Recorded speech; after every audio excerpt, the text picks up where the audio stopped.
Hello guys. तो आज इस वीडियो में बात करने वाले हैं कंप्यूटर रैम के बारे में कि जो हमारी रैम होती है वो क्या होती है। ओके, किस तरीके से ये हमारे लैपटॉप या कंप्यूटर में काम करती है, रैम के कितने टाइप्स होते हैं और साथ ही जानेंगे कि आपके लैपटॉप में एटलीस्ट कितने जीबी रैम होनी चाहिए। ओके, और साथ ही बताने वाला हूं कि आप अपने लैपटॉप को बिना खोले कैसे जान सकते हो कि आपके लैपटॉप में कितनी रैम डली हुई है, कितनी जीबी की है। ओके, किस कंपनी की डली हुई है, DDR3 है या DDR4 है। ओके, तो वीडियो बहुत ही इंफॉर्मेटिव होने वाली है। और हाँ, अगर आपको ऐसी इंफॉर्मेटिव वीडियोस देखना अच्छा लगता है तो इस चैनल को जरूर से सब्सक्राइब भी कर लेना, ताकि आपको ऐसी इंफॉर्मेटिव वीडियोस इस चैनल पर देखने के लिए मिलती रहे। तो चलिए शुरू करते हैं। तो सबसे पहले बात करते हैं रैम क्या होती है। रैम, जिसकी फुल फॉर्म होती है रैंडम एक्सेस मेमोरी। तो दिखने में कुछ इस तरीके से ये हमारी रैम होती है। ओके, और यही हमारी कंप्यूटर की मेन मेमोरी भी यही होती है। ओके, और इसको हम वोलेटाइल मेमोरी के नाम से भी जानते हैं, क्योंकि जो भी इसमें डेटा स्टोर होता है वो तब तक स्टोर होता है जब तक कि इसमें पावर होती है। इट मीन जैसे ही आप अपने लैपटॉप या कंप्यूटर को शट डाउन करते हो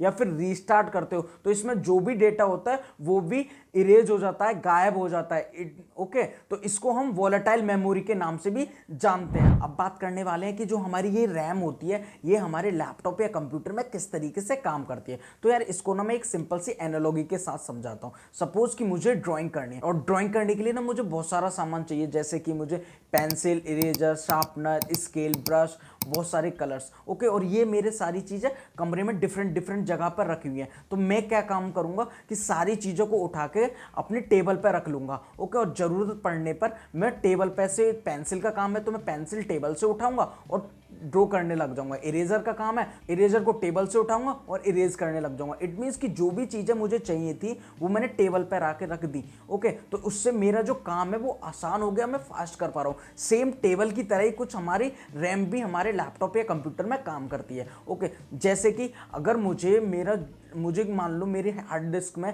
कोई गेम पड़ा है, वो मुझे खेलना है, या फिर इंटरनेट से मुझे कोई मूवी देखनी है। ओके, या फिर मुझे MS ऑफिस में काम करना है, तो जो भी सॉफ्टवेयर का यूज मैं करूंगा वो सबसे पहले मैं अपने रैम में स्टोर करूंगा और रैम के थ्रू हमारा CPU उनको यूज कर पाएगा।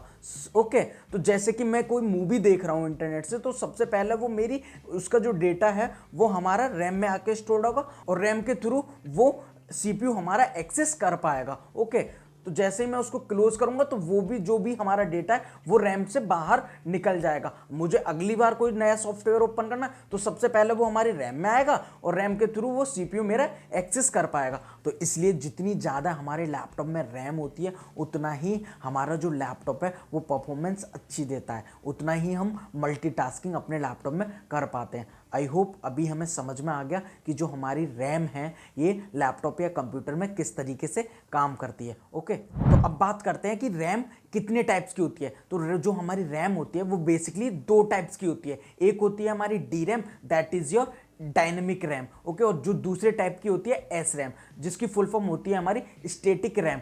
स्टैटिक रैम हमारी फास्टेस्ट मेमोरी कहलाती है। इसका एक एग्जांपल है हमारी कैशे मेमोरी। जो कैशे मेमोरी है वो हमारी SRAM ही होती है। अगर वापस हम आए अपने DRAM के, तो DRAM के भी अलग अलग टाइप्स होते हैं। एक हमारी होती है ADRAM। ADRAM means asynchronous DRAM। Okay, फिर हमारी हो जाती है दूसरा जो टाइप है इसका वो हो जाता है हमारा SDRAM, that is your synchronous DRAM। और जो तीसरा जो टाइप है हमारा वो हो जाता है इसका DDR SDRAM, that is your double data rate SDRAM। जो डबल डेटा रेट SDRAM है इसके भी हमारे टाइप्स होते हैं, जो कि हमें मार्केट में अलग अलग वर्जन्स में देखने के लिए मिल जाते हैं। जैसे कि हमें देखने के लिए मिल जाता है कि DDR2, DDR3, DDR4, okay, DDR5। कहते हैं ना कि मेरे लैपटॉप में 4GB DDR3 रैम डली हुई है या फिर हमारी DDR4 रैम डली हुई है। तो जो हमारी DDR3 होती है वो हमारी DDR2 से फास्ट होती है और जो DDR4 होती है वो DDR3 से फास्ट होती है। अभी जो मार्केट में जो सबसे लेटेस्ट हमारी रैम है वो हमारी DDR5 अवेलेबल है। ओके, जो DDR6 है वो अभी भी अंडर डेवलपमेंट है। ओके, तो अब बात करते हैं कि आपके लैपटॉप में कितनी रैम होनी चाहिए। ओके, तो ये सवाल का जवाब ना डिपेंड करता है कि आपको काम क्या करना है। ओके, सपोज कि आपको सिर्फ अपने लैपटॉप में सिर्फ वीडियोस देखने हैं या फिर MS ऑफिस में छोटा छोटा कुछ काम करना है, इट मीन्स कि आपको इजी लेवल के काम करने हैं। तो ऐसे केस में आपके लैपटॉप में एटलीस्ट 4 GB की रैम होनी ही चाहिए। ओके, फिर बात करते हैं अगर आपको थोड़े से इजी लेवल से थोड़े से मीडियम टास्क भी करने हैं, ओके, कि मुझे फोटोशॉप करना है या फिर थोड़ा सा कोडिंग वगैरह करनी है, तो इसके लिए आपको एटलीस्ट अपने लैपटॉप में 8 GB रैम होनी चाहिए।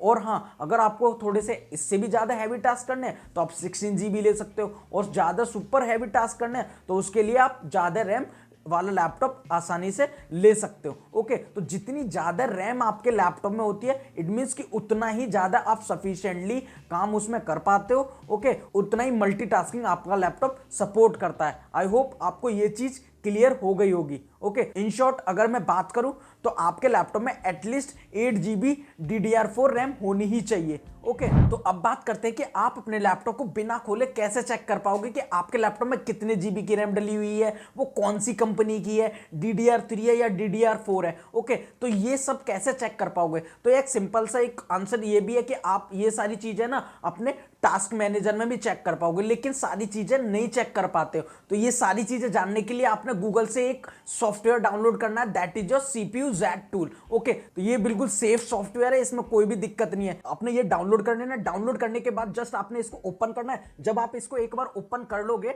तो ओपन करने के बाद यहां आपने SPD पे क्लिक करना है, और SPD पे जैसे ही क्लिक करोगे तो यहां आपको स्लॉट वाइज ये दिखा देगा। इट मींस कि स्लॉट 1 में आपकी जो रैम डली हुई है ये इतनी GB की है और इसकी कंपनी ये है। ओके, ऐसे ही आपने दूसरा चेक करना है, तो दूसरे अगर दूसरा स्लॉट भी है अगर आपके लैपटॉप में, ओके, तो वो यहां पे शो हो जाएगा, स्लॉट 1 और स्लॉट 2 के नाम से यहां पे शो हो जाएगा। जैसे ही आप स्लॉट 2 पे क्लिक करोगे तो अगर इसमें आपके रैम डली होगी तो यहां पे वो शो हो जाएगी कि कितने GB की है और ये इसकी कंपनी क्या है। ओके, आई होप आपको वीडियो इंफॉर्मेटिव लगी होगी। अगर वीडियो इंफॉर्मेटिव लगी तो वीडियो को जरूर से लाइक कर देना, और हां, अभी तक आपने इस चैनल को सब्सक्राइब नहीं किया तो चैनल को भी जरूर से सब्सक्राइब कर लेना ऐसी इंफॉर्मेटिव वीडियोस के लिए। मिलते हैं किसी नेक्स्ट वीडियो में, तब तक के लिए बाय।